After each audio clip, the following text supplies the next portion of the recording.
Welcome back. So the Trump administration recently moved to rename a Georgia military installation. Fort Moore, located just outside of Columbus, Georgia, will once again be called Fort Benning.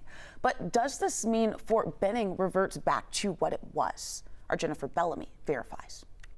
Our sources are the U.S. Department of Defense, Georgia's Department of Veterans Service, and the National Defense Authorization Act for fiscal year 2021.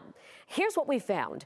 For more than 100 years, Fort Benning honored the life of Confederate officer Henry L. Benning, a justice on the Georgia Supreme Court who vocally supported secession after Abraham Lincoln's presidential election. He joined the Confederate Army during the Civil War and rose through the ranks. But in May 2023, as part of an effort to address racial injustice, the base was renamed to honor the late Lieutenant General Hal Moore and his wife, Julia, marking the first time the Army named a base in honor of a married couple. Hal served in Vietnam as commander of a cavalry battalion based at Fort Benning and was awarded the Distinguished Service Cross. Julia successfully lobbied the Pentagon to adopt a policy requiring that military families be notified in person of war casualties rather than by telegram.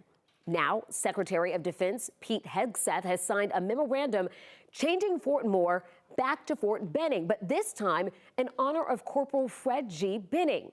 He, too, was awarded a Distinguished Service Cross for heroism during World War I.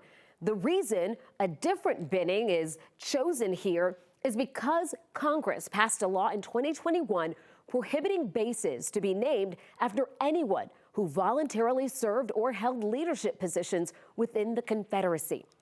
So we can verify, yes, it is called Fort Benning again, but there's important context here. While Secretary Hegseth restored the previous Benning surname, it's in honor of a completely different person. With your Verify, I'm Jennifer Bellamy. Well, if you have a question that you want us to look into, just text the word verify to 404-885-7600. You can also send an email to verify@11alive.com.